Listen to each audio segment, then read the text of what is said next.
जय हिंद। आप सभी का स्वागत है हमराही एकेडमी इंदौर में। हम पढ़ रहे हैं sexual reproduction in flowering plants. इस चैप्टर में ऑलरेडी 3 वीडियो हम कंप्लीट कर चुके हैं। मतलब हमने क्या क्या पढ़ चुके हैं, एक बेसिक कंसेप्ट पढ़ चुके हैं, दूसरा पार्ट फिर हमने माइक्रोस्पोरेंजियम या फिर स्टेमन्स के बारे में पढ़ा था, मेल रिप्रोडक्टिव यूनिट के बारे में पढ़ा था।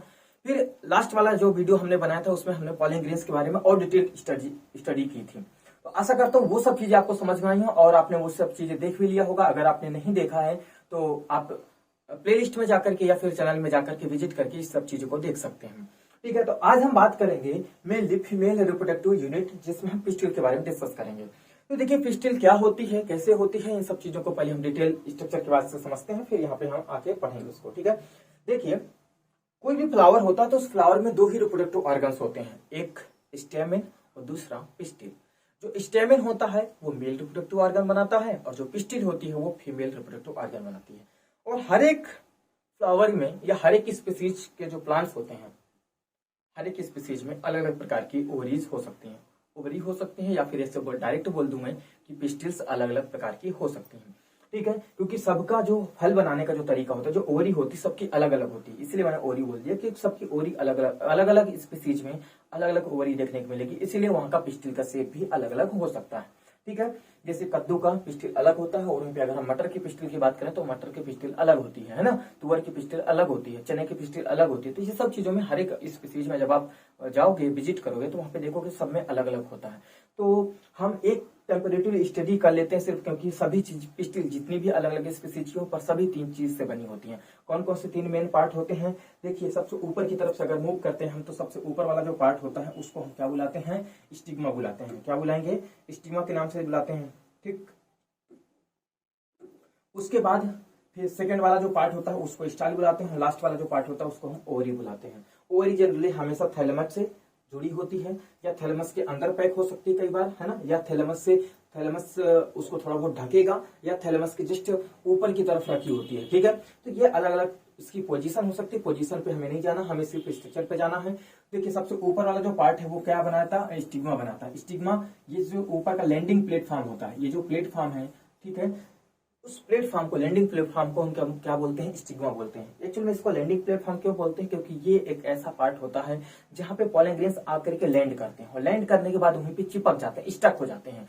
ठीक है, ताकि आगे चल के फिर यहाँ से पॉलन ट्यूब बना करके वो आगे अपना जो पॉलन ग्रेन्स, जो मेल गैमीट है, वो मेल गैमीट को अंदर तक डिलीवर कर सके, बोले तो ओव्यूल तक डिलीवर कर सके। तो उनका मेन काम, इसका क्या काम होता है, ये काम होता है कि ये पॉलन ग्रेन्स को एक प्रकार से ग्राही का काम करता है। ग्राही बोले तो प्राप्त करने वाले स्ट्रक्चर का काम करता है। ठीक है, स्टिग्मा ये जनरली फ्लावर से बाहर की तरफ निकला होता है। ये ऐसा इसलिए होता है कि ताकि आसानी से पॉलन ग्रेन्स को रिसीव कर सके। हालांकि अलग अलग स्पीसीज में अलग अलग इसकी पोजीशन हो सकती है, कई बार ये बहुत अंदर ढका भी होता है, क्योंकि उसके जो एंथर होते हैं वो भी वहीं पे अंदर ढके होते हैं। तो दोनों ही जब अंदर ढके हैं तो फिर कोई बात ही नहीं है। अब इसी स्टिग्मा से इनको सबसे ऊपर की तरफ ले जाने का काम करता है। तो बोले एक पतली सी स्टाइल होती है जिसको हम स्टाइल बुलाते हैं। क्या किस नाम से जानते हैं, स्टाइल के नाम से जानते हैं। जो स्टाइल क्या करते हैं, स्टिग्मा को और ओवरी को आपस में जोड़ने का कार्य करती है। ठीक है, अब ये स्टिग्मा बाहर की तरफ कितना निकला होगा, कैसे होगा, ये कौन किसके ऊपर डिपेंड करता है, मेनली स्टाइल के ऊपर डिपेंड करता है। किसी किसी फ्लावर में स्टाइल बहुत बड़ी होती है, किसी किसी में बहुत छोटी होती है। जैसे आपने कभी मक्का देखा हो, है ना, मक्का देखा हो, मेज, तो मेज में क्या होता है, उसकी स्टाइल्स बहुत लंबी लंबी होती है, जो बाल जैसे पीले पीले लटकते रहते हैं ना, वो एक्चुअल में स्टाइल्स होती हैं। ठीक है, तो कहीं कहीं बहुत बड़ी बड़ी स्टाइल्स होती हैं, कहीं कहीं बहुत छोटी भी होती है, फर्क नहीं पड़ता। वेरिएबल लेंथ की होती है, कहने का मतलब मेरा ये है। बस नेक्स्ट आगे बात करते हैं ओवरी। ये लास्ट वाला जो सोलन पार्ट है, जो बल्ज पार्ट है, इसको हम क्या बोलते हैं, ओवरी के नाम से बुलाते हैं। जो ओवरी है इसके अंदर क्या भरा होगा, ओव्यूल भरा होता है। इसके अंदर क्या होता है, ओव्यूल होता है, ओव्यूल भरा होता है। ओव्यूल को कैरी कर सकती है। अब ये एक ओव्यूल को भी कैरी कर सकती है या फिर बहुत ओव्यूल को भी कैरी कर सकती है ना, तो 1 या मल्टीपल ओव्यूल को कैरी कर सकती है। इसके अंदर जो भी अलग अलग स्पीसीज होती है उनमें अलग अलग क्षमता होती है। तो कहने का मतलब ये 3 पार्ट हमने देखा। अब सबसे पहली बात स्टिग्मा की बात करते हैं। स्टिग्मा के बारे में हमने समझा कि लैंडिंग प्लेटफॉर्म होता है, यहाँ पे पॉलन ग्रेन्स आकर के स्टक कर जाते हैं। जनरली फ्लावर से बाहर की तरफ एक्सटेंडेड होता है ताकि आसानी से पॉलन ग्रेन्स को रिसीव कर सके। ठीक है, एक प्रकार से पॉलन ग्रेन्स रिसीवर की तरह भी काम करता है। उसके बाद स्टाइल जो होती है, स्टाइल कैसा काम करेगी, तो बोले स्टाइल पॉलन ट्यूब, इसके माध्यम से पॉलन ट्यूब कहाँ तक जाती है, ओव्यूल तक पहुंचती है या ओवरी के अंदर जाती है पॉलन ट्यूब। तो एक प्रकार से क्या है, पॉलन ट्यूब को बनाने का एक रास्ता देता है, जिससे जो मेल गैमीट है वो आसानी से उस ओव्यूल के पास तक डिलीवर हो सके। नेक्स्ट पॉइंट आता है, एक चीज और है कि ये किसको, स्टिग्मा को बाहर की तरफ एक्सटेंड करके रखती है ना। जितनी लंबी इसकी लेंथ होगी उतना आसानी से पॉलन जो स्टिग्मा होगा वो बाहर की तरफ एक्सटेंडेड होगा, निकला होगा। अब लास्ट में आता है ओवरी। ओवरी एक प्रकार का ऐसा स्ट्रक्चर होता है जिसके अंदर ओव्यूल भरा होता है, ठीक है। उस ओव्यूल के अंदर एम्ब्रियोसाइक होता है, तो ओव्यूल आगे चल के फिर सीड बनाता है। तो ओवरी का दो काम होता है। ओवरी पहली बात तो ओव्यूल को कैरी करती है, दूसरा फिर यही ओवरी फर्टिलाइजेशन के बाद कन्वर्ट हो जाती है फ्रूट्स के रूप में, तो ये फ्रूट्स भी बाद में बनाती है। ये हो गया ओवरी के बारे में। अब हम बात करते हैं इनके पॉइंट के बारे में। तो देखिए सबसे पहले जो पिस्टिल या इसी को हम गाइनोसियम बोलते हैं। देखिए जो पिस्टिल्स होती हैं, कई सारी पिस्टिल्स अगर हैं तो उनका सबका एक साथ जो वर्ड होता है, जो कॉम्बिनेशन होता है, एक साथ जो उनका गुच्छ बनता है, उस गुच्छ को हम गाइनोसियम के नाम से जानते हैं, ठीक है। तो गाइनोसियम क्या होता है, फीमेल रिप्रोडक्टिव यूनिट होती है किसकी, फ्लावर की। जो फ्लावर होता है उसकी फीमेल रिप्रोडक्टिव यूनिट के नाम से जाने जाते हैं। आगे ठीक है, एक टिपिकल फ्लावर जो होता है, नॉर्मली एक सिंपल फ्लावर अगर हम लेते हैं जियोस्पर्मिक फ्लावर, तो 3 पार्ट से बना होता है, मैंने अभी आपको समझाया, स्टिग्मा, स्टाइल एंड ओवरी के नाम से। जब हम स्टिग्मा की बात करते हैं तो अपर मोस्ट पार्ट होता है पिस्टिल का, ठीक है। ये क्या करता है, forms landing platform and have sticky surface. इसका जो सरफेस होता है जनरली चिपचिपा होता है, ताकि आसानी से उसमें पॉलन ग्रेन्स आकर के लैंड कर, जैसे लैंड करे तो चिपक जाए उसमें से, फिर से उड़ करके कहीं ना जाने पाए, ठीक है। On which pollen grains get stuck during the pollination, hence it is called receptors of pollen grains. इसलिए इसको हम क्या बोलते हैं, रिसेप्टर ऑफ पॉलन ग्रेन्स के नाम से भी जानते हैं। नेक्स्ट जो है वो है style.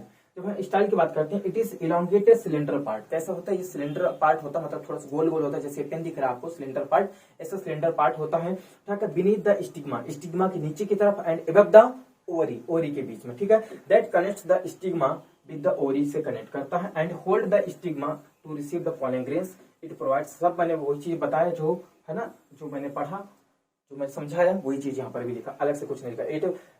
It provides the path for the pollen tube to reach the ovule, ठीक है। नेक्स्ट पॉइंट है ओवरी क्या होता है, ये बेसल सोलेन या बल्ज पार्ट होता है, ठीक है, of the pistil that contains ovule and eggs. इसके अंदर क्या होता है, ओव्यूल होता है, एग्स होते हैं, एग्स बोले तो वही एम्ब्रियो सैक, ठीक है। ये सब चीज इसके अंदर मौजूद होती है। तो पिस्टिल कैसा होता है, स्ट्रक्चर मैंने आपको समझा दिया। अब इससे कुछ विशेषताएं हैं। विशेषताएं ये है कि जो ओवरी होती है वो जनरली सिंगल लोकुलर हो सकती है या फिर मल्टी लोकुलर भी हो सकती है। मल्टी लोकुलर बोले तो लोक्यूल किसको बोलते हैं, बोले एक चैम्बर होता है, ठीक है। जैसे मान लीजिए यहाँ पे समझा देता हूँ, जैसे एक ओवरी है, ये ओवरी है। अब इसके अंदर जो जगह है इसमें सिर्फ एक ओव्यूल भरा हुआ है, एक ओव्यूल भरा हुआ है, या फिर एक से बहुत सारे ओव्यूल भरे हुए हैं। तो अगर एक ओव्यूल है सिर्फ, तो कैसी हो गई, उस मतलब उसके अंदर सिर्फ एक ही जगह है, एक ही चैम्बर है जिसमें एक ओव्यूल भरा हुआ है, ठीक है। बट जनरली यहाँ पे जो आपको दिख रहा है, ये जो शेप दिख रहा है, इस शेप में आप देखो तो देखो एक पार्ट ये है, एक पार्ट ये है और एक पार्ट ये, तो ये 3 चैम्बर बनाता है। और 3 चैम्बर में देखो इस तरीके से यहाँ पे सीड लगे हुए हैं। ये क्या लगे हुए हैं, सीड्स लगे हुए हैं। तो यहाँ पे पहली बात क्या हुआ, पार्टीशन हो गया, ये चैम्बर बन गए ढेर सारे, इस तरीके से 3 चैम्बर बन गए, और तीनों चैम्बर में अलग अलग सीड है। मतलब सीड जो बन रहे हैं वो किससे बने होंगे, ओवल से बने होंगे। तो इसके अंदर अगर हम एक जो यंग जो ओवरी है उस यंग ओवरी में बात करें तो इसमें ढेर सारे ओव्यूल्स रहे होंगे, जब फर्टिलाइजेशन नहीं कंप्लीट हुआ होगा तो इसके अंदर ढेर सारे ओव्यूल्स होते हैं। तो अगर जो पिस्टिल है अगर इस तरीके से कई सारे चैम्बर में डिवाइडेड होती है, तो इन्हीं चैम्बर्स को हम क्या बोलते हैं, लोक्यूल्स के नाम से बुलाते हैं, ठीक है। जैसे आपने खीरा सुना होगा, ककड़ी सुना होगा, है ना, ये सब ऐसे इसी के एग्जाम्पल है। टमाटर भी इवन इसी का एग्जाम्पल है जिसमें लॉकुलर ओवरी पाई जाती है, ठीक है। अब हम बात करते हैं प्लेसेंटा जो होता है। तो प्लेसेंटा कैसे होता है, देखिए आप यहां से समझिएगा। आपने मटर का सुना होगा, मटर होता है कुछ इस प्रकार का, मटर होता है ऐसे ऐसे मटर की फली होती है। अब इस मटर से दाने इस तरीके से चिपके हुए होते हैं ऐसे।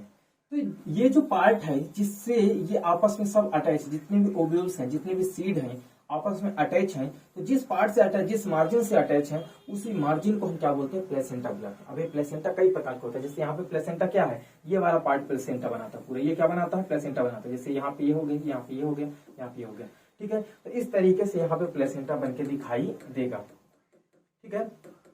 जैसे ये आप देखो, ये प्लेसेंटा, ये है और ये है और ये है, इसी प्रकार से यहाँ पर भी है, ठीक है। तो ये प्लेसेंटा कहलाता है, क्या कहलाएगा, प्लेसेंटा, जिससे ओव्यूल्स अटैच होते हैं या मेगास्पोरेंजियम जो होता है वो अटैच होता है, ठीक है। तो ये क्या part, placenta is the tissue in the ovarian cavity from where ovules and megasporangium arises. या तो ओव्यूल्स या तो फिर उसको हम क्या बोलते हैं, मेगास्पोरेंजियम, क्योंकि ओव्यूल को ही हम क्या बुलाते हैं, मेगास्पोरेंजियम भी बुलाते हैं, ठीक है। जैसे पॉलन ग्रेन को हम क्या बुलाते थे, माइक्रोस्पोरेंजियम बुलाते थे, यहाँ पे हम इसको क्या बोलेंगे, मेगास्पोरेंजियम बोलते हैं, ठीक है, या मेगा गेम्टोफाइट बोलते हैं। आगे बात करते हैं, on the basis of number of carpels the oblique pistols.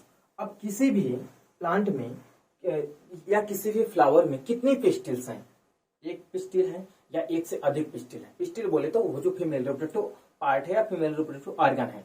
तो ये फीमेल रिप्रोडक्टिव ऑर्गन एक फ्लावर के अंदर कितने हैं, इसके आधार पे जो फ्लावर होता है वो जनरली दो पार्ट में डिवाइड किया जाता है। फर्स्ट है मोनोकार्पेलरी और दूसरा है मल्टी कार्पेलरी। ठीक है, तो जो भी फ्लावर्स होते हैं अगर उनमें इस तरीके के मल्टी पिस्टिल्स दिखाई देती हैं तो उनको हम क्या बुलाएंगे, मल्टी कार्पेलरी बुलाएंगे। और सिंगल अगर पिस्टिल है तो वहां पे हम बुलाएंगे मोनोकार्पेलरी। ठीक है, पर आप ध्यान से सुनिएगा, एक शब्द आया था गाइनोसियम करके आया था, गाइनोसियम करके शायद शब्द आया था। तो गाइनोसियम को हम बोलते हैं if the gynoecium have single pistil. Gynoecium को क्या बोला था मैंने, एक गुच्छ होता है। और अगर कोई ऐसा गुच्छ जिसमें सिर्फ एक ही फ्लावर हो तो फिर अब हम उसको क्या बोलेंगे, अभी भी वो प्रकार से बोल सकते हैं कि हाँ उसको रिप्रेजेंट कर सकते हैं कि भाई ये गुच्छा है पर इसमें सिर्फ क्या फ्लावर है, एक फ्लावर है। तो अगर ऐसा गाइनोसियम जिसमें केवल सिंगल पिस्टिल है तो इस तरीके गाइनोसियम को हम क्या बुलाते हैं, मोनोकार्पेलरी के नाम से बुलाते हैं। या फिर ऐसा गाइनोसियम जिसमें ढेर सारी पिस्टिल्स है, मतलब पूरा एक गुच्छा बना हुआ है, उसको हम मल्टी कार्पेलरी के नाम से बुलाते हैं। जैसे यहाँ पे देखिए ये जो एग्जाम्पल है ये कैसा है, सब आपस में अलग अलग, भले ही अलग अलग है पर देखो ये सब पिस्टिल्स हैं, ये सब ढेर सारी पिस्टिल्स हैं। तो अगर बहुत सारी पिस्टिल्स हैं, बहुत सारी कार्पेसेल्स हैं, ये देखो लिखा कार्पेसेल्स। ठीक है, तो अगर बहुत सारी कार्पेसेल्स हैं तो फिर ये क्या एग्जांपल बनाएगा, मल्टी कार्पेलरी का बनाएगा। ठीक है, तो अब हम बात करेंगे मल्टी कार्पेलरी के बारे में। देखिए मल्टी कार्पेलरी जो होती है ये जनरली फिर से दो पार्ट में डिवाइड हो जाती है, क्योंकि अगर उसमें बहुत सारी हैं कार्पेलर्स तो दो कंडीशन में पाई जा सकते हैं। या तो जितनी भी कार्पेसेल्स हैं, जितनी भी पिस्टिल्स हैं वो सब आपस में जुड़ी होंगी, बंधी होंगी एक साथ में। ठीक है, पैक होंगी, या फिर वो क्या होंगी, सब अलग अलग बिखरी होंगी। और अलग अलग अगर सब बिखरी हैं तो वो किस में आएंगी, वो फ्री वाले में आएंगी। ठीक है, जबकि वहीं पे जो दूसरा पार्ट होता है जिसमें सब बंधी होती हैं तो उसको हम बुलाते हैं सिनकार्पस के नाम से बुलाते हैं। दो पार्ट होता है, देखो एक सिनकार्पस हो गया, एक एपोकार्पस हो गया। दो यहाँ पे नए शब्द आते हैं हमारे पास, ध्यान दीजिएगा। फर्स्ट जो पार्ट होता है सिनकार्पस, अगर पिस्टिल जो है वो सभी आपस में जुड़ी हुई है, फ्यूज्ड है, ठीक है, तो वो क्या कहलाएगा, सिनकार्पस कहलाएगा। जैसे एग्जांपल पेपावर, ये जो आपको एग्जांपल यहाँ पे दिख रहा है, ये जो दिख रहा है ये किसका एग्जांपल है, ये क्या है, पेपावर है, ये पेपावर है। ठीक है, वहीं पे अगर हम इसकी बात करें तो ये क्या है, ये क्या है, ये मिचेलिया है, ये मिचेलिया का एग्जांपल है। ठीक है, और ये सिंपल ओवल है और ये हमारा ओवरी का पार्ट दिखाई देगा। ठीक है, तो यहाँ पे इन दोनों को अभी मत देखना, बस इसको ध्यान दीजिए। तो देखिए सबसे पहले मैंने बताया आपको कि अगर पिस्टिल्स फ्यूज है तो उसका एग्जांपल क्या, पेपावर, उसको हम सिनकार्पस के नाम से बुलाते हैं।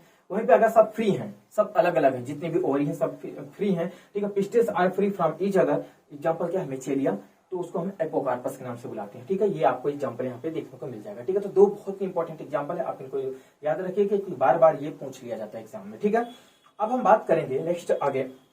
तो देखिए अब हम बात करेंगे नंबर ऑफ ओव्यूल्स के बारे में। तो ये जो ओव्यूल्स हैं कुछ इस प्रकार के देखने को मिलेंगे ओव्यूल्स।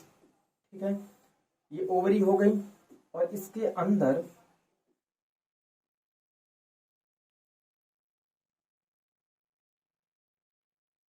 है ना ऐसे स्ट्रक्चर, देखो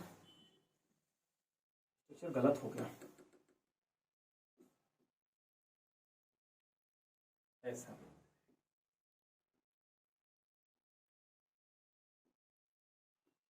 ठीक है, अब ध्यान से देखिएगा, जैसे ये क्या है, एक ओवरी है। ठीक है, ये ओवरी है।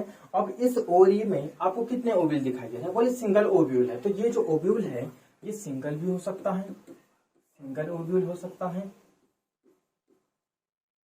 या फिर बाय चांस में कई बार ऐसा भी हो सकता है कि मल्टीपल ओव्यूल हो, इसमें क्या हो, मल्टीपल ओव्यूल हो।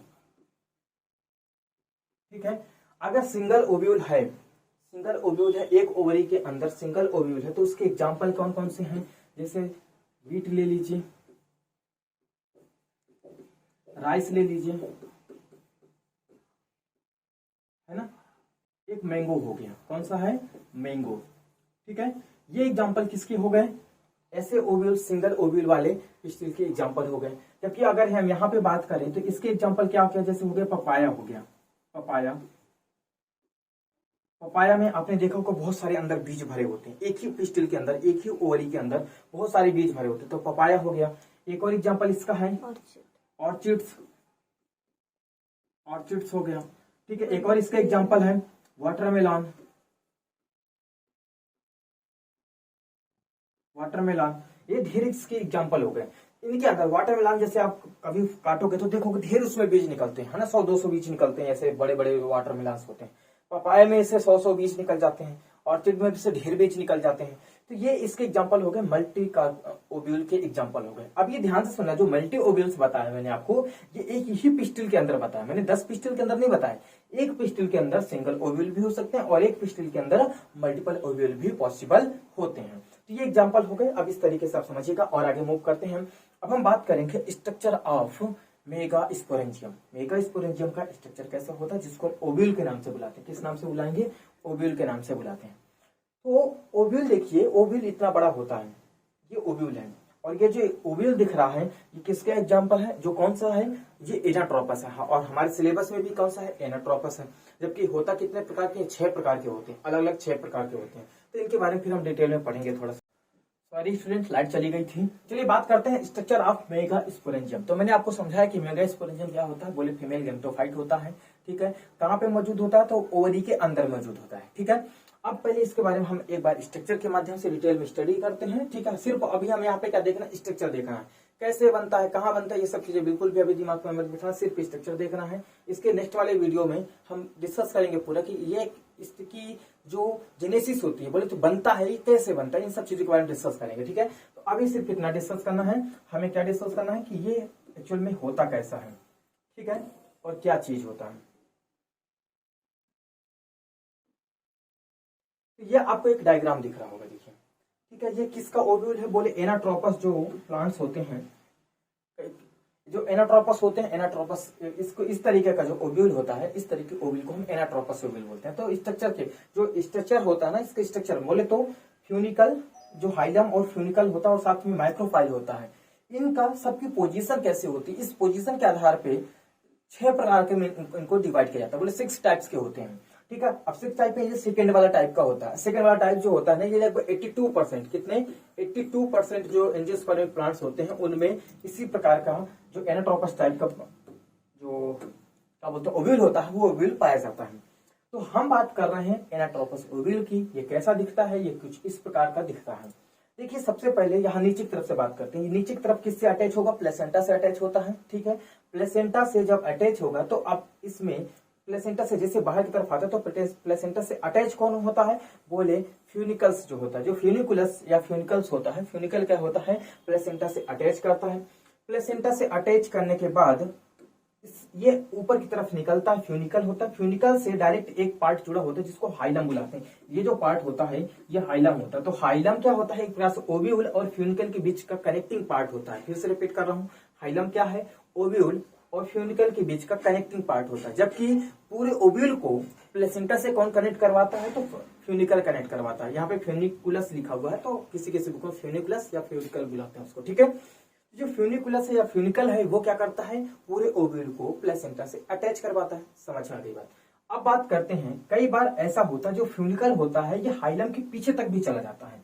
अगर हाइलम के पीछे तक भी मौजूद होता है तो उस कंडीशन में फिर इसको हम रेफी बुलाते हैं कि यहाँ पे एक रेफ बनता है, ठीक है। तो वहां पे रेफी बोलो या रेफ बोलो, तो वहां पे एक रेफ बनता है, तो उसको उस कंडीशन को हम क्या बोलते हैं? रेफ बोलते हैं, ठीक है।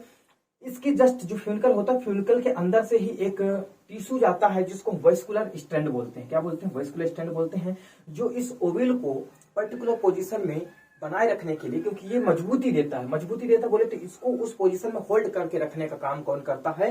ये जो वेस्कुलर स्टैंड होता है वो वेस्कुलर स्टैंड काम करता है, ठीक है। तो एक प्रकार से ये कैसा पार्ट हो गया? बोले उसको मजबूती देने का पार्ट हो गया, ताकि ये आसानी से अपने पोजीशन पे होल्ड बना रहे, रखा रहे, ठीक है। अदरवाइज ये कभी भी इधर उधर फोल्ड हो सकता है, गिर सकता है। तो ये पार्ट हो गया। अब ध्यान से देखिएगा, जो ओव्यूल होता है ये ओव्यूल जनरली आउटर की तरफ से 2 मेम्ब्रेन से कवर्ड होता है, ठीक है। उस मेम्ब्रेन को हम क्या बुलाते हैं? इंटेगुमेंट बुलाते हैं। अब जो आउटर वाली जो मेम्ब्रेन होती है उसको हम आउटर इंटेगुमेंट बुलाते हैं, और जो इनर वाली मेम्ब्रेन होती है उसको हम इनर इंटेगुमेंट बुलाते हैं। देखिए, ये जो मेम्ब्रेन दिख रही है आपको, ये वाली ये पूरी पट्टी यहाँ से यहाँ तक, इसको हम आउटर इंटेगुमेंट के नाम से बुलाएंगे। और उसके बगल में अंदर वाली जो पूरी पट्टी दिख रही है, यहाँ से चालू हो रही है, यहाँ तक जा रही है, और सेम इसी प्रकार से यहाँ से चालू होकर के यहाँ तक जा रही है, इसको हम इनर इंटेगुमेंट के नाम से बुलाते हैं, ठीक है। अब इसके अंदर दोनों मेम्ब्रेन के अंदर की तरफ जो भरा होता है, टिश्यू भरा होता है, उस टिश्यू को हम न्यूक्लियस बुलाते हैं। न्यूक्लियस मतलब यहाँ पे सेल्स होते हैं, सेम साइज से और सेम सिमिलर शेप की सेल्स होती हैं, जिनका हम क्या बुलाते हैं? न्यूक्लियस बुलाते हैं। आशा करता हूँ इतनी सारी चीज समझ में आई होगी। ये जो मेम्ब्रेन होती है, आउटर वाली दोनों मेम्ब्रेन होती है, दोनों मेम्ब्रेन कैसी होती है, थोड़ा सा हार्ड होती है, प्रोटेक्टिव नेचर होती है।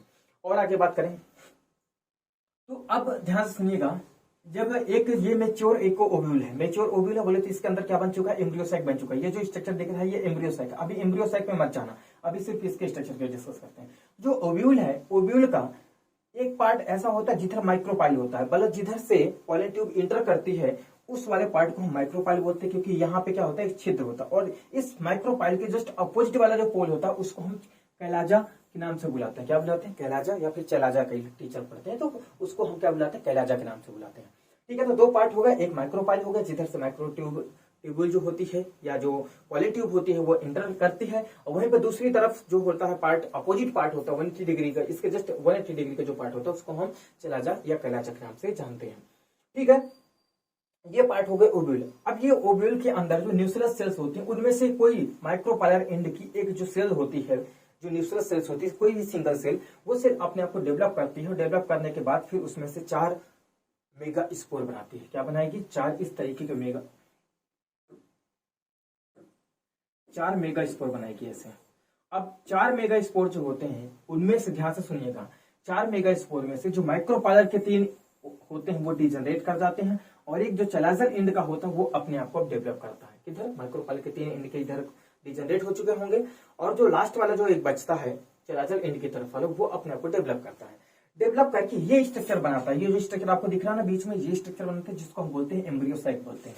एम्ब्रियोसाइक क्यों बोलते हैं, क्योंकि इसी के अंदर मेल गैमीट होता है जिसको हम एग बोलते हैं, या फिर इसी को हम बोलते हैं ओस्फीयर बोलते हैं। क्या बोलते हैं, एग बोलते हैं, यहाँ पे ये बना देता हूँ, तो एग बोलते हैं, या फिर क्या बोलते हैं इसको ओस्फीयर बोलते हैं।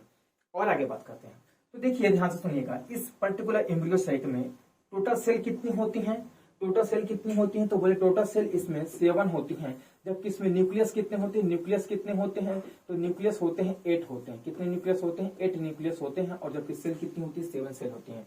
इसको, इस स्ट्रक्चर को बनाने के लिए कितने माइटोटिक डिवीजन होते हैं, मियोटिक नहीं, ध्यान देना, माइटोटिक डिवीजन होते हैं, तो बोले 6 माइटोटिक डिवीजन होते हैं, क्योंकि जितनी सेल है उससे एक कम हमेशा माइटोटिक डिवीजन होता है।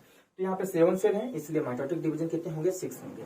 तो अब इसके बारे में हम आगे बात करेंगे, सेल डिवीजन वगैरह सब डिस्कस करेंगे। बस यहाँ पे देखिए, तो इसमें भी जो 3 एंटीपोडल सेल्स होती हैं, इन सेल्स को हम क्या बुलाते हैं, एंटीपोडल सेल्स के नाम से बुलाते हैं। तो एंटीपोडल सेल्स कहाँ पे होंगी, कहाँ पे मौजूद होंगी, बोले जो चलाजर एंड होता है या कैलाजर एंड होता है, कैलाजर एंड की तरफ 3 एंटीपोडल सेल्स होती हैं, जो बाद में फिर ये क्या हो जाता है, डिजनरेट हो जाती है। इनको हम प्रतिविशांत कोशिकाएं बोलते हैं। ठीक है, क्या बुलाते हैं, प्रतिविशांत एंटीपोडल सेल्स बुलाते हैं। बीच में 2 न्यूक्लियाई होती है, बीच में 2 न्यूक्लियाई होती है जिसको हम पोलर न्यूक्लियाई के नाम से जानते हैं। ठीक है, और जो बड़ी वाली जो सेल होती है उस सेल को हम बोलते हैं सेंट्रल सेल बोलते हैं। क्या बोलते हैं, सेंट्रल सेल बोलते हैं। ये बड़ी वाली जो सेल होती है इसको हम सेंट्रल सेल के नाम से बुलाते हैं। पूरा जो स्ट्रक्चर है उसको एम्ब्रियोसाइक के नाम से बुलाते हैं।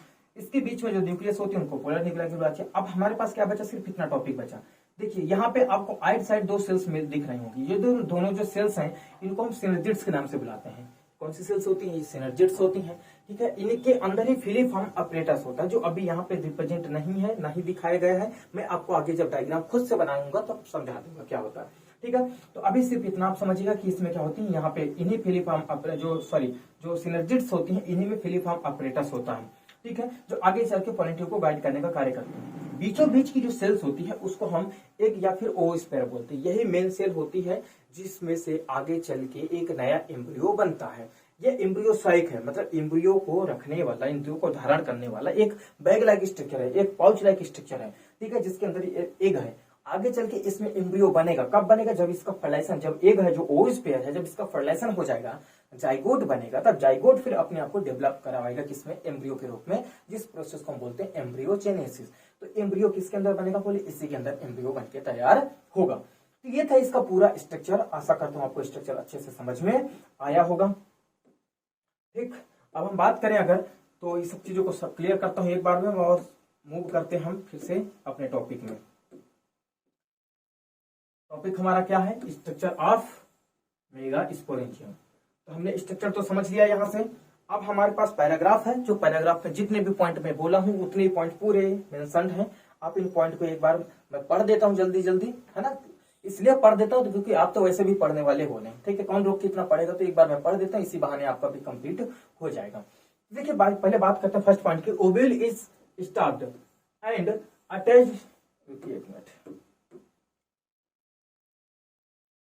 Ovule is stuffed and attach to the placenta, किसके द्वारा होता है, थोड़ा सा उभरा हुआ पार्ट होता है, स्टार्ट बोले तो बाहर की तरफ लटका हुआ पार्ट होता है, साथ में अटैच होता है किससे, प्लेसेंटा से, bye means of starch called funicle, किसके द्वारा अटैच होता है, फ्यूनिकल के द्वारा अटैच होता है, समझा दिया, ठीक है। The junction between an ovule and funicle is called hilum, ovule और फ्यूनिकल के बीच का जो जंक्शन होता है उसको हम क्या बुलाते हैं, हाइलम के नाम से बुलाते हैं। Sometimes the funicle extends, funicle extend करता है beyond the hilum to form ridges, एक रिज बनाता है, एक उभार बनाता है, उसको हम बोलते हैं रेफी के नाम से बुलाते हैं, क्या बुलाते हैं, रेफ या फिर रेफी बुलाते हैं।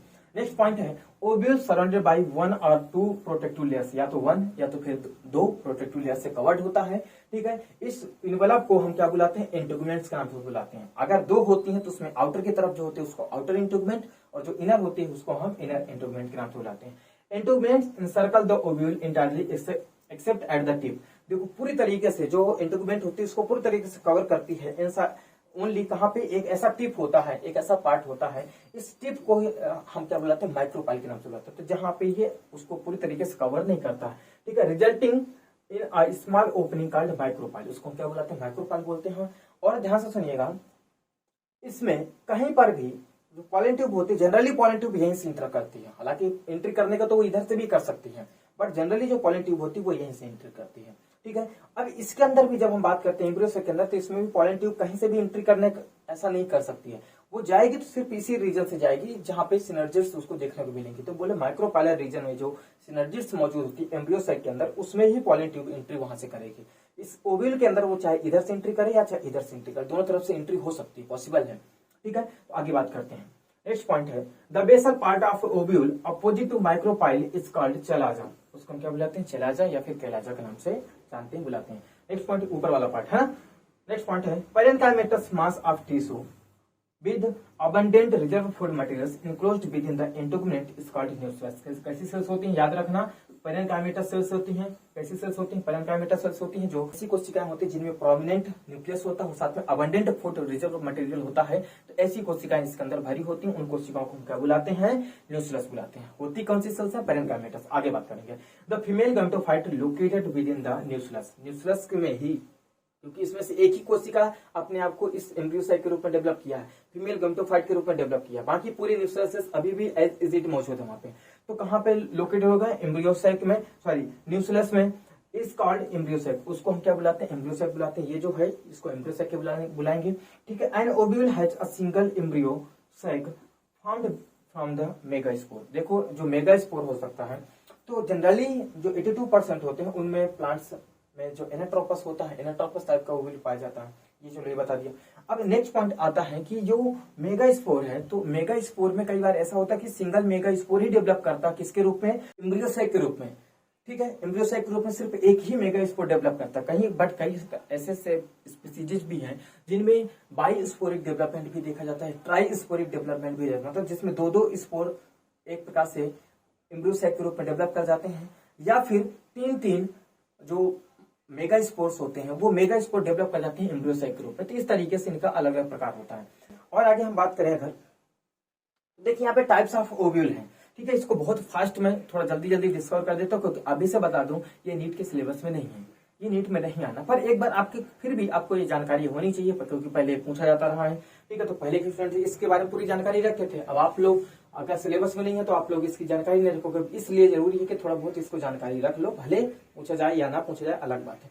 तो देखिए कितने प्रकार का होता है, तो बोले 6 टाइप्स का होता है, मैं इधर खड़ा हो जाता हूँ, ठीक है। 6 टाइप्स का जो ओव्यूल्स होते हैं वो पाया जाता है। जब भी हम ओव्यूल की स्टडी करते हैं, टाइप्स ऑफ ओव्यूल की स्टडी करते हैं, तो यहाँ पे 3 चीज, एक प्रकार माइक्रोपाइल किधर है, उसका बॉडी ऑफ ओव्यूल्स कहाँ है, ठीक है, और लास्ट में फ्यूनिकल क्या है। तो तीन चीज की जो कंपेरेटिवली स्टडी होती है, इनके आधार पर इनको 6 पार्ट में डिवाइड किया जाता है, ठीक है। जो फर्स्ट वाला जो पार्ट है ऑर्थोट्रोपस है, इसके बारे में बात करते हैं। तो यहाँ पे the micropyle, chalaza and funicle are in straight line, मतलब ये तीन के तीनों क्या होंगे, एक ही स्ट्रेट लाइन पे होंगे। कैसे होंगे, ध्यान से देखिए। देखिए ये पहला पार्ट है। अब यहाँ पे देखिए ये फ्यूनिकल है, ये बॉडी है उसकी, और ये माइक्रोपाइल है, तीनों चीज ध्यान से सुनिएगा। फर्स्ट पॉइंट मैंने बताया फ्यूनिकल, ये ओव्यूल है जो उसका माइक्रोपाइल है, और लास्ट में फिर क्या है, ऊपर वाला माइक्रोपाइल। तो बॉडी और फ्यूनिकल और माइक्रोपाइल तीनों एक ही स्ट्रेट लाइन में है।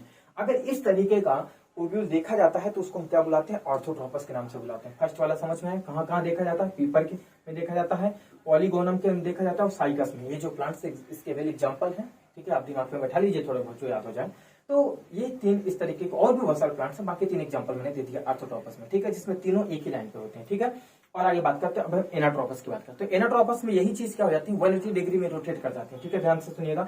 ओव्यूल टर्न्स एट 180 एंगल, ठीक है, दस द इन्वर्टेड ओव्यूल्स, यहाँ पे जो ओव्यूल होता है वो कैसा होता है, इन्वर्टेड होता है। बोले फ्यूनिकल ऊपर की तरफ जा रही है तो इसमें माइक्रोपाइल नीचे की तरफ जाएगा। फिर से रिपीट कर रहा हूँ, फ्यूनिकल ऊपर की तरफ तो माइक्रोपाइल नीचे की तरफ। आप डायग्राम देखिए यहाँ पे, देखिए ये फ्यूनिकल की डायरेक्शन कैसी, ऐसी, ठीक है, और इसकी बॉडी की डायरेक्शन कैसी, ऐसी, और साथ में माइक्रोपाइल की डायरेक्शन कैसी, ऐसी। तो बिल्कुल से 180 डिग्री के में रोटेट कर जाता है, इसलिए इस तरीके का जो होता है उसको हम एनाट्रोपस बोलते हैं। और हकीकत ये है कि एनाट्रोपस ही सबसे ज्यादा पाया जाता है। लगभग जो 82% एंजियोस्पर्मिक प्लांट्स होते हैं, फैमिलीज होती हैं, उनमें सिर्फ एनाट्रोपस टाइप के ही ओव्यूल मौजूद होते हैं। लास्ट में फिर एक अभी थर्ड है, थर्ड में क्या आता है, हेमी एनाट्रोपस आता है। हेमी एनाट्रोपस में क्या होता है, बोले तो देखो ये एनाट्रोपस हो गया 180 डिग्री, हेमी एनाट्रोपस में क्या हो जाएगा 90 डिग्री, बोले तो इसका आधे डिग्री में रोटेट करेगा, ठीक है। डायग्राम यहाँ पे देख लीजिएगा, देखिए ये पार्ट है, यहाँ पे ये जो थर्ड वाला पार्ट है ये हेमी एनाट्रोपस का है। अब इसमें क्या किया, देखिए ये जो यहाँ पे रोटेट था पूरा नीचे था, तो ये थोड़ा सा 90 डिग्री में रोटेट करता है। तो बोले यहाँ से ध्यान से देखिएगा, मैं अपना पेन चेंज करता हूँ, कोई ऐसा कलर देता हूँ जिससे दिखे। देखिए ये जो पार्ट दिख रहा है आपको, या ध्यान से सुनिएगा, ये ऐसा पार्ट और इसकी माइक्रोपाइल की ओपनिंग कैसी है, ऐसी पार्ट। तो कितने डिग्री का एंगल बन गया, 90 डिग्री का। तो ये जो होता है ये हेमी एनाट्रोपस टाइप का ओव्यूल होता है। इसके एग्जांपल क्या क्या है, बोले रेननकुलस करके एग्जांपल है जिसमें इस तरीके को ओव्यूल देखा जाता है। एक और लास्ट में है, ठीक है, कैम्फिलोट्रोपस। कैम्फिलोट्रोपस में क्या होता है, ओव्यूल इज कर्व्ड मोर और less right to at right angle, ठीक है, ऑफ द फ्यूनिकल। देखो फ्यूनिकल जो होता है, फ्यूनिकल से कभी कम या कभी ज्यादा हो जाता है। ध्यान से सुनिएगा, इधर देखिएगा, ये देखिए अब इसमें क्या हुआ, इसमें देखिए ये 90 डिग्री से थोड़ा ज्यादा रोटेट कर गया, इतना रोटेट कर गया, समझ में आई मेरी बात। 90 डिग्री से क्या कर गया, थोड़ा ज्यादा रोटेट कर गया। तो इस तरीके का आप चाहे आप इधर से अगर नापिएगा तो देखिएगा, नीचे से नापिएगा तो कम हो गया और ऊपर से नापिएगा तो थोड़ा ज्यादा हो गया, ठीक है। तो इसलिए इसमें बोला है कि या तो ज्यादा रोटेट कर जाएगा या तो कम रोटेट करेगा। तो अगर इस तरीके को ओव्यूल कहीं पे देखा जाता है, इस तरीके का ओव्यूल कहीं पे देखा जाता है तो उसको हम क्या बोलते हैं, कैम्फिलोट्रोपस टाइप का ओव्यूल बोलते हैं, ठीक है। यहाँ पे कौन कौन से हो गए, बोले लेगुमिनेसी जो होती है, जितने भी फैमिलीज है फैमिली है लेगुमिनेसी, इसके अंदर जितने भी जीनस आएंगे उन सभी में इसी प्रकार का देखा जाता है। एक और है क्रूसीफेरा करके, फेरी करके एक फैमिली है, उस फैमिली के अंदर भी इसी प्रकार के ओव्यूल्स देखे जाते हैं।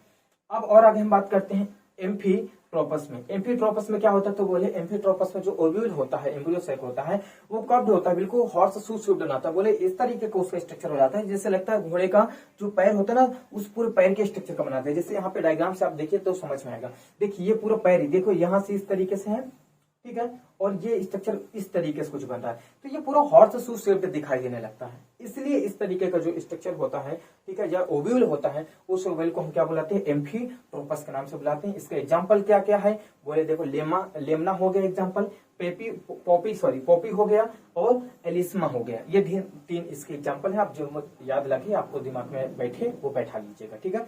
लास्ट में है सिरसिनोट्रोपस। सिरसिनोट्रोपस सबसे लास्ट वाला जो टाइप है ओव्यूल का, ठीक है, वो सिरसिनोट्रोपस है। इसमें क्या होता है, the ovule turns more than 360 degree, बोलो 360 डिग्री सेल्सियस से भी डिग्री से भी ज्यादा मूव कर जाता है, ठीक है, 360 डिग्री से ज्यादा मूव कर जाएगा। So the funicle becomes coiled. यहाँ पे जो फ्यूनिकल होता है वो पूरी तरीके से क्या हो जाता है, कॉइल हो जाता है अराउंड द ओव्यूल, ठीक है। एग्जाम्पल क्या है, ओपनटिया, ठीक है, जो कैक्सी फैमिली से आता है, ठीक है। एक और एग्जाम्पल है बैजिनेसी करके एक फैमिली है, इस फैमिली को आप पढ़ लीजिएगा, ठीक है। तो ये इसके एग्जांपल हो गए, याद कर लीजिएगा, ठीक है। ये इसमें देखिए क्या है, देखिए ये जो फ्यूनिकल है, फ्यूनिकल पूरा इतना रोटेट करके फिर से वापस जाकर ये सब बनाया। तो देखो पूरा कितना हो गया, 360 डिग्री सेल्सियस में पूरा रोटेट कर गया, पूरा कवर ही कर लिया। तो इस तरीके जो फ्यूनिकल होता है, फ्यूनिकल क्या करता है, पूरे ओव्यूल को अच्छी तरीके से कवर कर लेता है। तो इस तरीके का ओव्यूल अगर कहीं देखा जाता है तो वो कौन कौन सी स्पीसीज फैमिलीज हो गई, वो फैमिलीज कौन कौन सी है, कैक्सी है और दूसरा है पैल्मेजिनेसी करके है, ठीक है। तो ये था टाइप्स ऑफ ओव्यूल। वीडियो बहुत लेंथी हो रहा है, इसलिए मैं अभी आपको यहाँ पे रोकता हूँ। आगे हम नेक्स्ट वाले जो वीडियो है उस वीडियो में हम डिस्कस करेंगे मेगा गेमिटोजेनेसिस, उसके पहले हम डिस्कस करेंगे मेगा स्पोरोजेनेसिस। तो दोनों टॉपिक मेगा स्पोरोजेनेसिस और उसके बाद फिर मेगा गेमिटोजेनेसिस, दोनों टॉपिक कंप्लीट करेंगे नेक्स्ट वीडियो में। वीडियो अगर पसंद आया हो तो वीडियो को लाइक कर दीजिएगा, चैनल को सब्सक्राइब करिएगा। Thank you, have a nice day, bye.